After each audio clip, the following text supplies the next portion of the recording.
канале Ливанова Дизайн 5 минут с искусством. С вами я, дизайнер и куратор Наталья Ливанова, и моя собеседница, редактор глянцевого журнала Мария Авилова. Всем привет! Как говорил Эмиль Золя, художественное произведение – это кусок природы, профильтрованный сквозь темперамент художника. Это относится как-то к современному искусству, Наташа? Относится. Например, в декабре 2020 года художник Маурицио Кателан на выставке Арт Базель Майами взял обычный банан и приклеил его скотчем к стене. Свой арт-объект он назвал «Комедиант». Спустя 2 дня другой художник Дэвид Датуна снял банан со стены, очистил, съел половину, а вторую предложил зрителям и назвал свой перформанс «Голодный художник». Надо сказать, что банан уже был куплен 2 коллекционерами по $120 тысяч за штуку, а один экземпляр за 150 тысяч предлагалось купить музею. То есть Дэвид Датуна, по сути, съел арт-объект. Вся эта история выглядит как форменное издевательство над здравым смыслом. Но если относительно классического произведения и искусства все более-менее понятно, оно должно отвечать определенным техническим и стилевым требованиям, то относительно современного искусства кажется простому обычному человеку каким-то сплошным надувательством. Ну, современное искусство, конечно, тема сложная, но при желании разобраться в ней можно. Для этого, конечно, нужно прежде всего понимать, что такое искусство.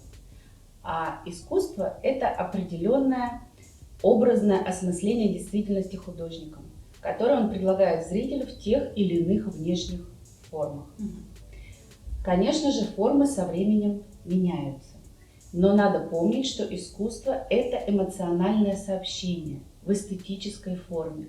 При этом эстетический совершенно не равно красивый. Как жаль.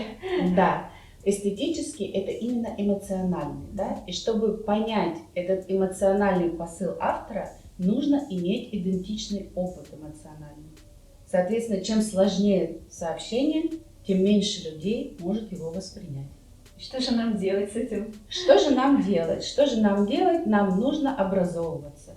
То есть, конечно, если мы приходим в музей и видим мишек в лесу, нам все понятно. Мы, конечно, не сильно задумываемся, что именно хотел нам сказать художник, но мы понимаем, вот елки, да, вот мишки. А как понять современное искусство? Все понятно, да?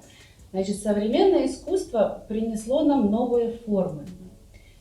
Само понятие современности появилось в конце XIX века и противопоставлялось академическому и классическому. Да? То есть значилось современный, значит не классический. Это как бы такая существенная граница, сущностная граница между этими понятиями. Да? Соответственно, возник модернизм как движение.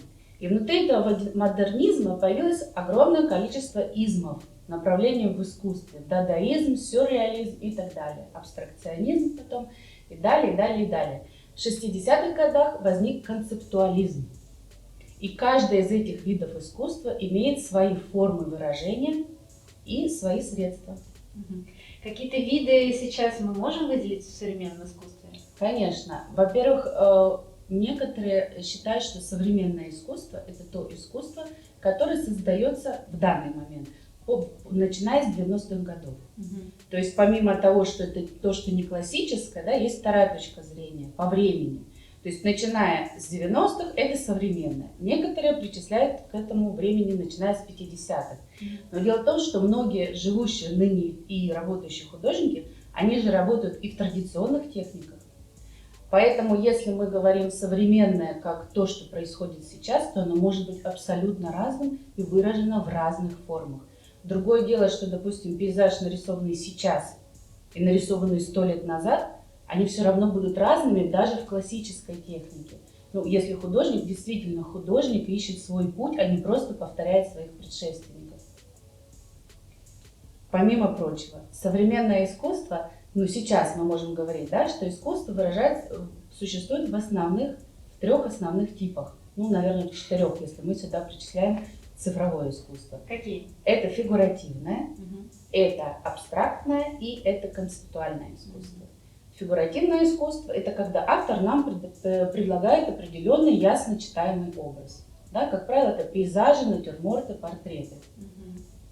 Абстрактное искусство – это многие знают. Это то, что всем понятно и знакомо. Проблемы начинаются уже на стадии абстрактного искусства, да? Как считал Кандинский, которого по праву признают отцом абстрактного искусства, искусство не должно давать готовые образы. Искусство должно быть чистым, как музыка, которая нам не рисует никаких конкретных образов, но имеет мощнейшее воздействие. Ну и концептуальное искусство – то, на чем уже начинают запинаться практически все, кто далек от этой сферы. В концептуальном искусстве главная идея, и совершенно неважно, в какой форме она выражена. Перформанс ли это, хэппининг, вмешательство или еще что другое, главное донести идею, ну как наш банан. Я художник, это моя концепция, я так вижу. Нет, я художник, я так вижу, это не профессионально. На самом деле банан – это красивый, наглый, эффективный художественный жест Кателлана. Фрукт хотела я сказать, но пусть Нет, будет жест. это художественный жест как форма, одна из форм концептуального искусства. К счастью, современное искусство не навязывает смыслы, а дарит новый чувственный опыт и заставляет думать. И в этом нам всегда могут помочь профессионалы. На этом наша пятиминутка окончена. Помните, что искусство нам дано, чтобы не умереть от истины. Всем пока! С вами были Мария Вилова и Наталья Ливанова. До новых встреч на канале.